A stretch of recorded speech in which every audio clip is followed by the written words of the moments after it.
Welcome to college दुनिया। मैं हूं निधि, आपकी स्टडी अब्रॉड एक्सपर्ट। देखिए, जनरली वीडियोस में I tell you how best you can look for the colleges and universities that you have to aspire for, what are the things that you have to take care of, etc, etc. If you haven't checked out those videos, do check them out. Also subscribe to our channel so that you do not miss out on any important information regarding your journey to study abroad. Also, we have two very great offers here with us. एक तो है the visa guarantee package and the other one is the offer letter guarantee package. Do check that out as well.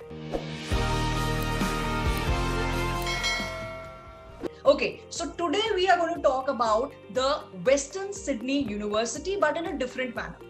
Because today I have with us somebody जो आप ही की तरह aspiring to study abroad से actually study abroad कर रहे हैं.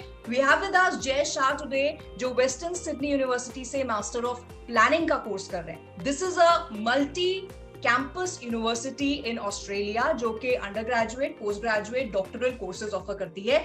The rest of the information today we're going to hear straight from Jay. So Jay, a warm welcome to you. Thank you, Nidhi. So glad to be here. I'm eager to help everyone out from being from aspiring student to actual students.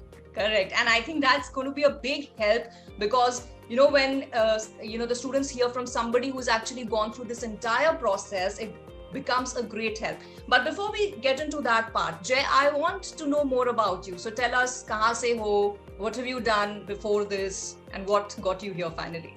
I'm actually from Gujarat and my background is in architecture. I finished my Bachelor of Architecture from Sardar Patel University. And I finished right about the time of COVID. So yeah, you can imagine the struggles that I have faced. But well, yeah, it was worth it because after architecture, I wanted to expand my horizons and go in a more broader scale. So I chose urban planning as my prospect career, and that's how I got into Western Sydney University. Okay, great. So Jay, what we'll do is I'm going to ask you this entire thing in a step-by-step procedure, exactly as when you were a student, you must have also done, right from the course selection to the university selection and everything else that follows. So firstly, please tell me, when did you decide that you actually want to study abroad and pursue something on international waters? I didn't have much eagerness to study abroad priorly, but I experienced the opportunities that I was about to get back in India, and I thought that I want to explore something more. So that's why I thought that, yeah, I should explore the option of studying abroad. And that's how I chose it. Yeah. Okay. So obviously there's a sea of opportunities when you look at the courses and the universities, etc. So tell me, how did you zero in on this particular university and what are the parameters that you kept in mind for that? Well, if you are if you want to study abroad, the first thing that you think about is the financial aspect, because studying abroad is a really expensive affair. And yeah, you cannot just there are really great universities out here, like in every country. I know there are really great universities, but they also come with a really high price tag. So well, I didn't want to also compromise on my studies. But I even couldn't afford to go into like a group of 8 universities in Australia that we call it like UNSW and other universities. So I focused on what is the university that is affordable for me, but still provides the enough curriculum, good curriculum that I want to pursue to be good at my job after I finish my studies. So that's how I chose Western Sydney University, because it has a really good course structure to offer, but still it's affordable compared to other high elite universities. Okay. So obviously budget was the one thing that primarily you took under consideration, and which of course is an important point. So if you are also a little tight on budget and आप एक फिर भी अच्छी university लेकिन जिसमें ज़्यादा budget आपका नहीं जाता है उसको consider करना चाहते हैं, so keep this in mind. Okay, then you already had decided, Jay, that you're going to go into an advanced version of what you've already done in your architectural life. So how did you know that, this university offers that on a good level? Because I actually I did a lot of research because, as I said, I wanted to get in good university, and I found out that the course structure that they were offering, they had really jotted down every single aspect of every units. What unit are they going to teach us? What will be in that units, all like A to Z. And I thought that's the first good start of selecting university, that they are really transparent and honest about what they are going to offer to us. So that was like, I would suggest anyone looking for a university that just like go to their website and like just study it from top to bottom. Like anything that they have to offer, just take it in, and that will help you make really good decision, because you only know what you are after. Because there are like some people who have a good budget and they are also looking for something that provide really good extracurricular activities.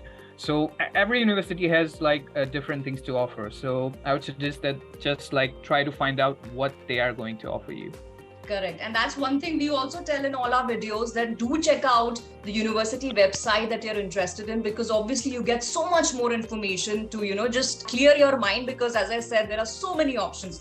But tell me, Jay, were you decided that it's going to be Australia that you will pursue your further studies, or you were open to anywhere else as well? Actually, I was open, and I in my research, I found out that like, as like we know, Canada offers really good residency opportunities. So that's not a secret. Everyone knows it.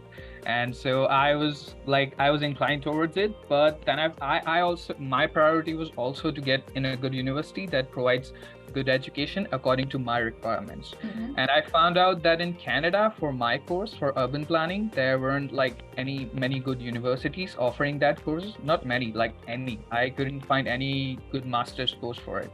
So my second priority was Australia, because it is education capital and there is like lot of good universities.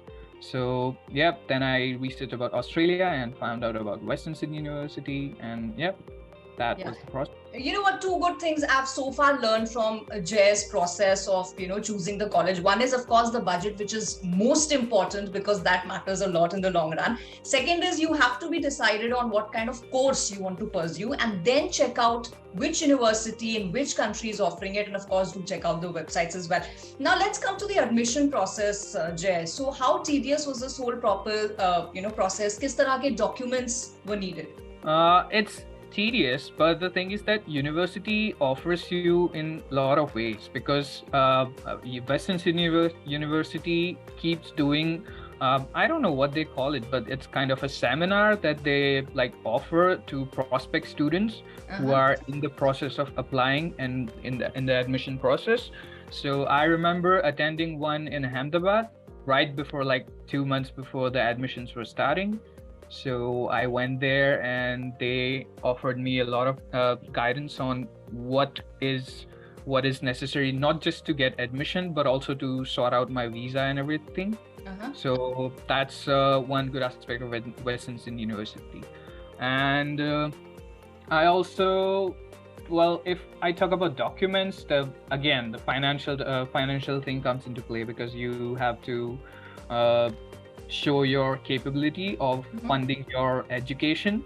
So all the financial documents, your education documents, if you are able to do the master's course or not, because there is a cutoff threshold of percentage for like, and that's different for each courses. So I cannot say about that generally. So yeah, that's educational documents. And what else? I think those are the two main things. Yeah. Okay. And how many intakes are there in this university? And also, according to you, which is the best intake? There are like there are a lot of jargons and names about those things, like spring intake, like spring semester, autumn intake. Okay. I'm not fully aware of that, but the thing is that if you go into the intake, that is, I think it's called the spring intake. Yeah, maybe that, because like that's the major intake that every student goes to, and that intake also has a lot of flexibility to offer you, because there are units that you have to select, and if those units are already full, you cannot do it in that semester, and your whole structure gets affected by it. So yeah, I would recommend that you check out what are the intakes that most of the students goes to, and then Okay, great. So we've decided on the budget. We've looked at the course that we want to do. We've also decided on the university we want to go. We have an idea of the application process. Next important question is this: how much money? So what is the whole structure of the fees? The whole structure of fees. I think it's actually according to semester wise, but when you are showing your funding capability, they want to see that you have the whole fund, like liquidated fund. I think that like you have to show your bank statements and like any other liquidated assets that you might contribute towards your studies. So the fees for my whole course was 53,000 Australian dollars for 2 years for 4 semesters. So does that, and so it comes down to like 27,000 Australian dollars for a year. Okay. Yep. All right. And also, are there any scholarships that are provided by the university? Yeah, that's a really good question that you asked, and I would like to suggest everyone. I didn't get the benefit of it, but the thing is that if you are like far into the process of admission, just mail your university, like mail dean or anyone that you can find. You can find your hand on anyone's email ID, because a couple of my friends, they just showed that enthusiasm and talk with the university beforehand, so they really got a good scholarship opportunities, which I wasn't able to take benefit of. So yeah, I would suggest that talk to your university. But I think that also would be sooner the better, or because I'm sure it must be on a first come first serve basis. Yes, definitely. But yeah, like it's like you can try like sooner is good, but even if you're like very far ahead, you can try and just try your luck. Okay.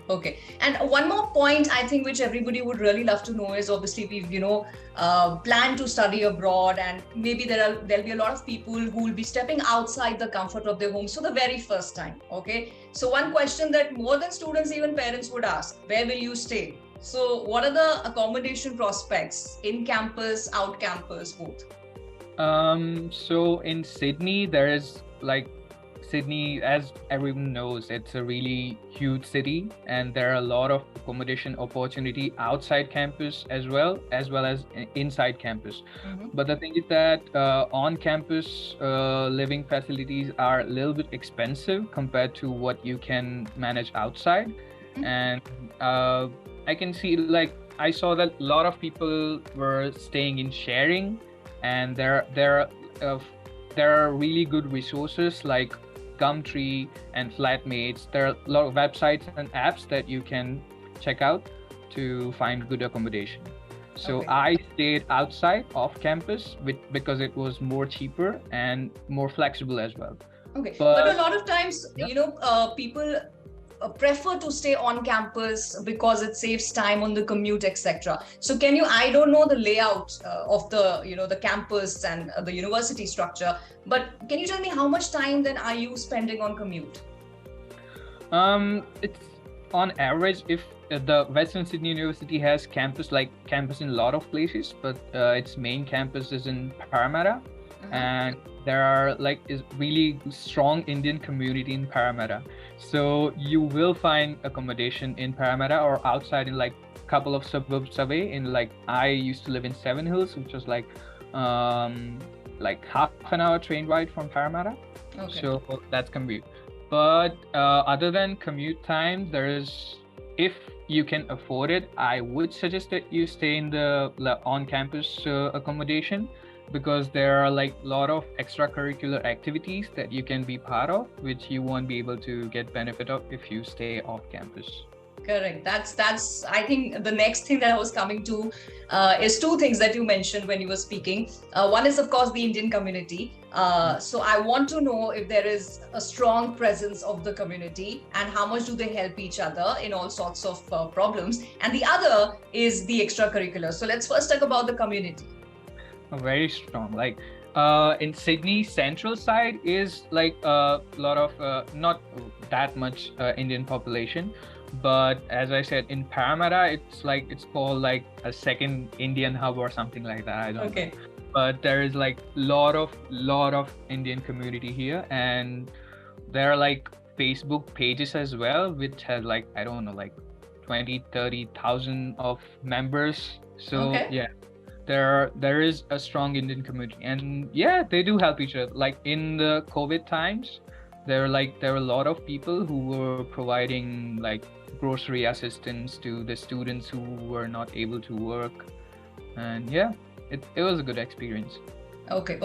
And of course, the saying goes that all work and no play makes Jack a dull boy. So obviously no student would just go, even however studious he or she may be, but there is, some fun activities, some sports, any extracurriculars. So how rich is the Western Sydney University in that aspect? From what I heard, it was supposed to be rich, but the thing is that the main issue is we started our education during COVID times. I came here right after the lockdown, right before the lockdowns hit. So there wasn't much opportunity for on-campus extracurricular activities, but the university made up for it by providing with a lot of online extracurricular activities. There used to be a lot of what you can say, groups and clubs for different activities, for gaming, for music and everything. So I can only assume that if you are able to take advantage of it on campus, that'll be really great. And yeah, the university is really rich in terms of providing those experience. Oh, that's I think definitely going to be a plus point for students who love extracurricular activities apart from academics as well. But you said the urban planning course that you're doing is one of the best in this university. What are the other courses that the university excels in? From what I don't know much, I cannot like provide much information, but from what I heard, there's a strong curriculum for accounting and nursing. Accounting and nursing are a couple of two courses that I thought were good from what I heard. Correct. But as Jay said, and I'm also reiterating the fact, do check out the university website for any university that you're planning to before you actually make your final decision. That's really, truly going to help you a lot. And Jay is a live example of that. How much has it helped him? The proper planning and research.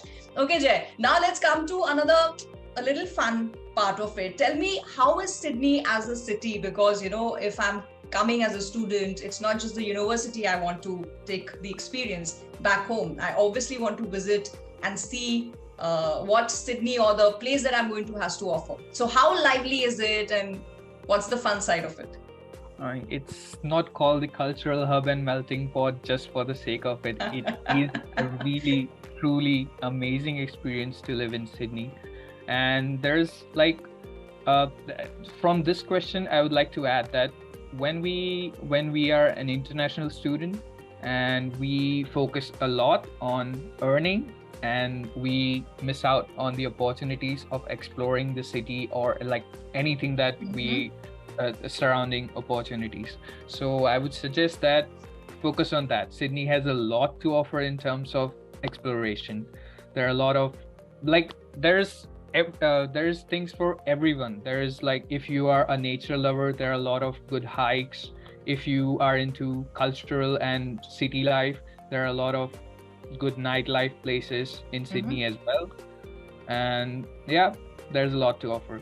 Okay, but I cannot take my mind off the fact that you mentioned, this urge to earn while you are a student, okay? So that you can just have a little bit of pocket money, or maybe you can fund your own education. We can't ignore that being Indians. So Jay, now I wanted to ask you about what are the part-time job opportunities that are there? And also, are there any in-campus job opportunities offered as well? I would have forgotten if you wouldn't have asked it about on-campus opportunities, but Western Sydney University is also really good in that way, because in your student email, you get a lot of prompts about the openings in the on-campus jobs. So that's one good thing. If I talk about like other outside opportunities, Sydney is like, especially after COVID, there is shortage of people in working in many sectors, be it hospitality, or like you can even find the internship in your own course if you like look for it hard enough. But again, I'll come to the same point that you have to explore as much as you can. Just keep looking for better thing. Okay, but are you able to find any time to do any part-time job? Are you doing anything? Yeah, but the thing is that the master, like I would assume that most of the people coming there would be coming for a master's course, and the course structure is really lenient over here. And like it's not like you have to study like every day like 10 hours or something like that. You get a lot of time to yourself as well. Well, it's up to you how you use it. You can just have fun and enjoy, or do like a little bit of extra job to unpocket or fund your studies. Right. So yeah, there's a lot of time. You won't be like stuck in the study itself. Okay, but is there a limit to how many number of hours you can maybe you do your job? There's, according to your visa conditions, you are allowed to work 40 hours a fortnight. In Australia, a lot of like all the working hours run according to fortnight, which is like 2 weeks, 14 days. And there is a lot of flexibility in that, because like it's 40 hours fortnight, so you can manage accordingly. If you want to study 1 week, you can like give all of yourself into study 1 week and work the other week, or you can spread it out and balance it that way. Okay. So of course, it has a lot of offers and opportunities, especially if somebody wants to do part-time. The good thing here, as Jay mentioned, is that there are a lot of on-campus opportunities as well, which you keep getting information in your student email. So be on a lookout if you do plan for this university. Now, obviously, the end part eventually comes is that whoever is wishing to study abroad is doing so for an end goal in mind, which is maybe a job or a dream job or anything, the next step in the future. So what are the placement aspects? Placement aspect, that's one thing that not Western Sydney University but our course. The thing is that our course is a very niche course. There are not like many multinational companies looking for town planners. It's more of you can get work in a council or a small town planning boutique firm or stuff like that. So there weren't like not many. There weren't any placement opportunities for our course. But I saw like when I was in campus sometimes that for other courses, I think it was for accounting. Yeah, there are placements in universities, but again, you check for your course before committing to a university if they are providing placement or not. Correct. Also, Jay, I also want to know, this entire process that you had of choosing a college and of course a course and the country you want to do it. Did you have any helping guide, or you did your own research? I did my own research, in fact. And the thing is that I had a lot of time, because after finishing my graduation, I missed one of the intakes because I wasn't quick enough. So, but I don't regret it, because like I missed 6 months, but I also got a lot of time to research and study about what actually I want to do, what university I want to get into, and how will I do that. So yeah, take your time in doing that. Okay, that's one good piece of advice. But obviously in our journey, we make a lot of mistakes. We learn from them. So since you've already been there, done that kind of situation, what are the pro tips that you would like to offer?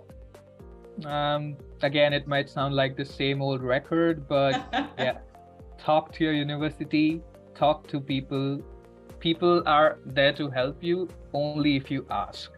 So like, don't be afraid to ask anyone about anything. If you can find a mail or email ID of a dean on a university website, just mail away.